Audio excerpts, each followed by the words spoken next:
Hello and welcome. I'm doing this video as part of a computer security course. My name is Yupang and my instructor's name is Dr. Grant. Before we begin, I'd like to include a disclaimer. This video is solely for educational purposes and that I am not liable for any damages that could be caused using these demonstrations. Take what you will from this video. Alright, I'd like to begin by introducing some data from the Cost of a Data Breach report by IBM. There will be other sources mentioned and they'll be linked below as well. But if you haven't heard of Cost of a Data Breach, it is a report that offers analysis that was built upon past years' research while breaking new ground to keep up with changing technology and events to form a more relevant picture of the risks and strategies for securing data and responding to a breach. The report itself is detailed. IBM gives out how they score breaches or incidents, and if you don't have enough time to read the whole report, they give you a key findings area with excellent information that helps build a big picture of what happened last year in the cybersecurity space. The results are from 537 organizations across 17 countries and 17 industries. Now for the stats. For the 11th consecutive year, healthcare had the highest industry cost of a breach. 20% of breaches initially was caused by compromised credentials. Lost business represented 38% of overall average and increased slightly from 1.52 million in 2020. It took an average of 287 days to identify and contain a data breach. There was a 10% increase in average total cost of a breach. Cybercrime is up 600% since the COVID-19 pandemic. And there was a 80% cost difference where security AI and automation was fully deployed versus not. Now, taking from what was on the last slides, in 2020, the average cost of a healthcare data breach was 7.13 million. It increased to 9.23 million in 2021, a 29.5% increase. Lost business share costs included increased customer turnover, lost revenue due to a system downtime, and the increasing cost of acquiring new business due to diminished reputation. Data breach costs rose from 3.86 million to 4.24 million, the highest average total cost in the history of this report. And organizations with fully deployed security AI and automation experienced breach costs of 2.9 million compared to 6.71 million at organizations without security AI and automation. As you can see, this is the average total cost and frequency of data breaches by initial attack vector, pulled directly from IBM's Cost of a Data Breach report.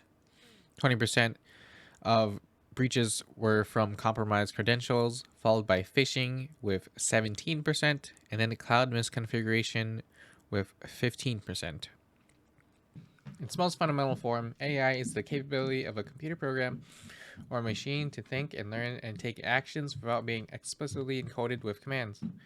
AI can be thought of as the development of computer systems that can perform tasks autonomously, ingesting and analyzing enormous volumes of data and recognizing patterns in that data.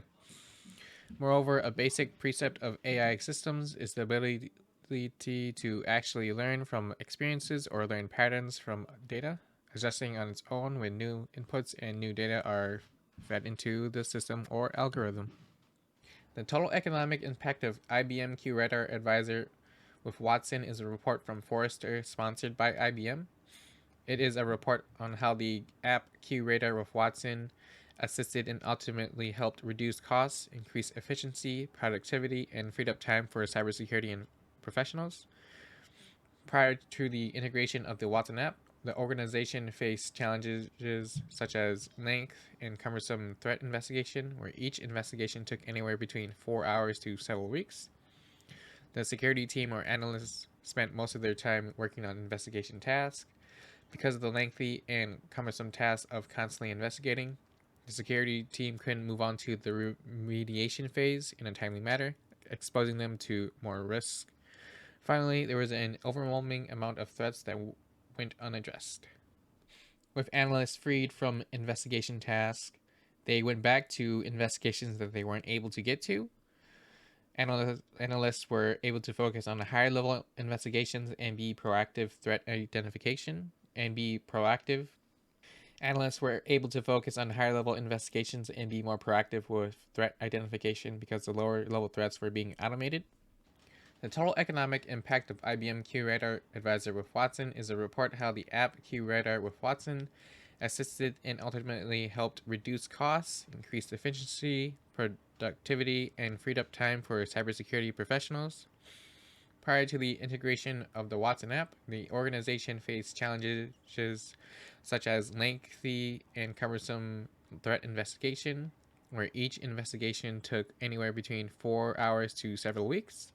The security team or the security team or analysts spent most of their time working on investigation tasks.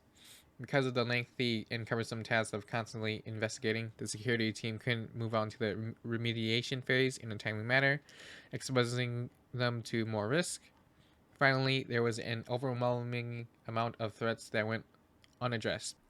Organizations with fully deployed security AI and automation were able to detect and contain a breach much more quickly than organizations with no security AI or automation.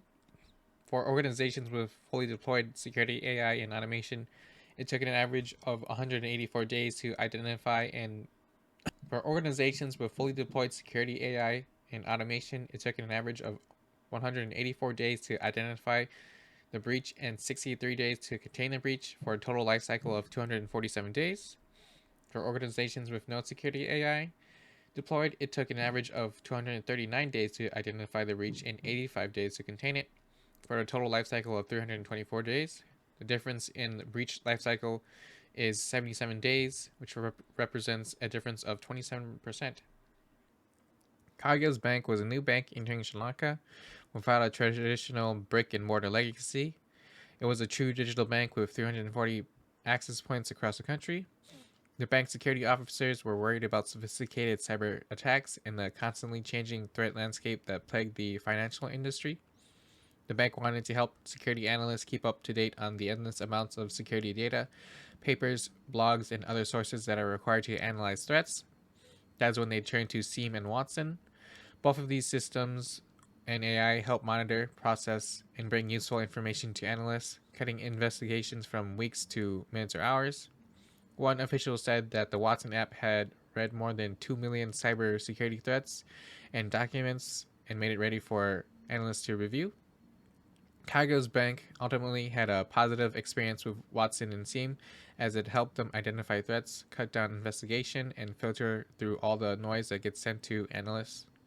Although AI can provide a high degree of performance, AI can also be a double edged sword as it can be manipulated.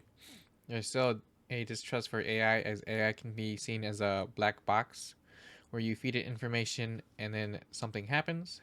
Executives have concerns about implementing AI because they don't understand what makes it tick.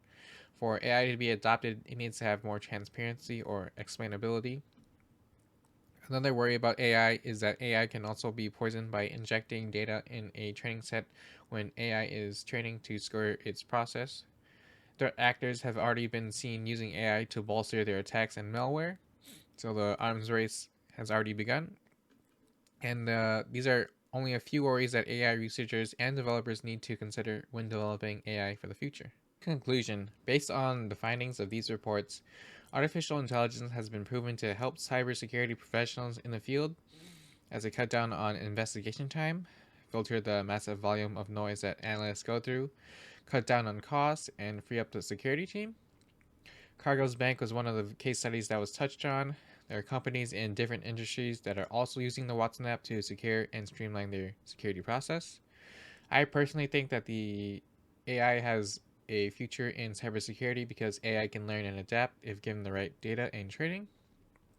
Although it may take some time for industry specific AIs or industries to adopt AI in the security process, if IBM and other early adopters can prove that AI can help rather than hurt security teams, then AI may be a staple or a standard when setting up security defenses in the future. Thanks for coming and watching the video this far.